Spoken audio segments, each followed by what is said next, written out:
민중신학은 기독교가 아니라 천도교 역사에 포함돼야 한다. 이게 국제적으로 깨지면 좌파 진영 정부가 허물어진다는 것을 아십니까? 민중신학은 토착화 신학으로 자기들을 부른다. 천도교의 기독교화로 부른다. 일제시대에 기독교와 천도교가 공존한 공간에 인맥이 있던 그룹은 중영이나 대승불교로 그 둘을 결합시킨다. 그러나 이 자체에 이미 신앙이 개입돼 있으며 천도교의 우위를 명백히 부여하는 것이다. 민중신학은 토착화 신학으로 자기들을 부른다. 천도교의 기독교화로 부른다. 일제시대에 기독교와 천도교가 공존한 공간에 인맥이 있던 그룹은 중영이나 대승불교로 그 둘을 결합시킨다. 그러나 이 자체에 이미 신앙이 개입돼 있으며 천도교의 우위를 명백히 부여하는 것이다. 한국인에겐 잘못된 부활신앙과 잘못된 종말론이 많다. 무신론 영역이 결코 헬라신앙이 자리하고 있지 않다. 무신론 영역의 유대교가 거의 힘이 없고 반대측에서 시족적 이기주의로 반응 얻기가 쉽다. 교인들의 신앙이 훼손되면 안 된다. 기독교 기고의 몸담은 양반 집안들의 갑질 전행 구조를 위해서 거침없이 복음을 깨뜨리는 일이 있어서는 안 된다. 교회사가 조직신학적 교회론보다는 기독교의 몸담은 가문 숭배와 조상 숭배로 채워진 게 안타깝다. 사실 민중신학 교회사에서 다룬 대부분의 교회사 내용은 천도교 역사 서술의 구분법과 일치한다. 즉, 천도교 신앙의 대중화가 목적인데 기독교를 이용했다고 보는 게 현실에 부합한다. 에큐메니칼이 아니라 그냥 시족 중심의 합종 연행이었다. 시족 중심의 합종 연행의 기독교적 포장이었다. 이렇게 바라보면 우파가 왜 좌파에 끌려다니고 조종당하는지를 단번에 설명할 수 있다.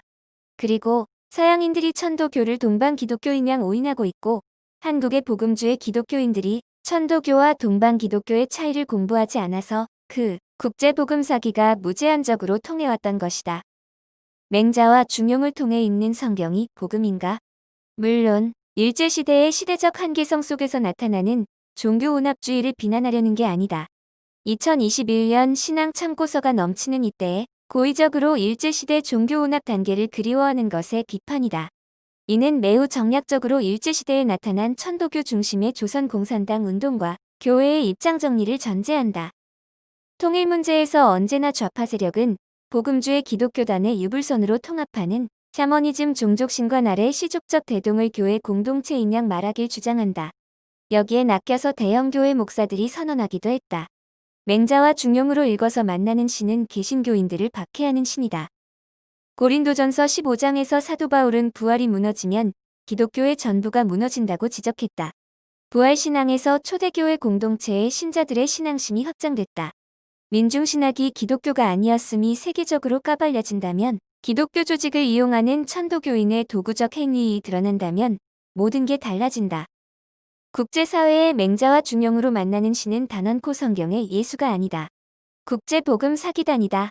좌파들의 확장에 도움을 준 국제기독교 단체들에 이에 명백한 사기로 고발해버리면 좌파들의 모든 적법성은 사라진다. 그래야 국제사회가 좌파의 우세는 복음으로 우파 국민을 등쳐먹었다는 역사적 진실이 드러난다. 복음으로 등쳐먹는 작업을 위해서 좌파는 교회 지도부를 포섭하는 일들을 자주 한다. 괜찮아. 성도들은 검증 안 해. 천도교 중심의 좌파 작업에 후원하면 돈 줄게. 이 짓거리가 장기간 지속됐다. 좌파들의 정당성은 좌파들의 조직이 기독교 조직을 토대로 확장됐다는 것에 있습니다. 이게 아니라 천도교라고 지적을 해야 박근혜 탄핵 재판에서 빚어지는 시족주의적 법치 왜곡이 모조리 정당화됩니다. 동시에 천도교로 봐야지 북한에 종속된 신앙의 원인과 이유가 설명이 됩니다. 그리고 천도교로 봐야지 사회주의 혁명과 인권은 존중하고 북한 인권 및 일반 국민 인권을 등한시하는 심리구조가 퍼집니다. 민중신학은 단언컨대 천도교 역사에 들어가야 합니다. 한국 교회사 논쟁이 필요합니다. 그 논쟁은 좌파 진영 전부를 무너뜨리는 폭발력을 과시할 겁니다. 최재우가 만난 상제신 속에 예수가 성경의 예수냐? 그렇다고 해야 모든 게 정당화되는데 그렇다고 해버리는 순간 유럽판 선불교 비슷하게 여러 종교가 짬뽕될 수 있잖아 하는 식으로 국제사회에 소개되겠지만 현실은 시진핑 공산당 안에서 대승불교적 짬뽕이란 일당 독재 정당화로 가겠죠. 함석헌은 성경의 기독교는 쭉 표현만 빌리고 그의 모든 책 논리는 맹자와 중용을 통해서 만나는 심논리와 거기에 연결된 참나얼 나 이야기입니다. 한국인들에겐 아니오가 참 어려운 사회입니다.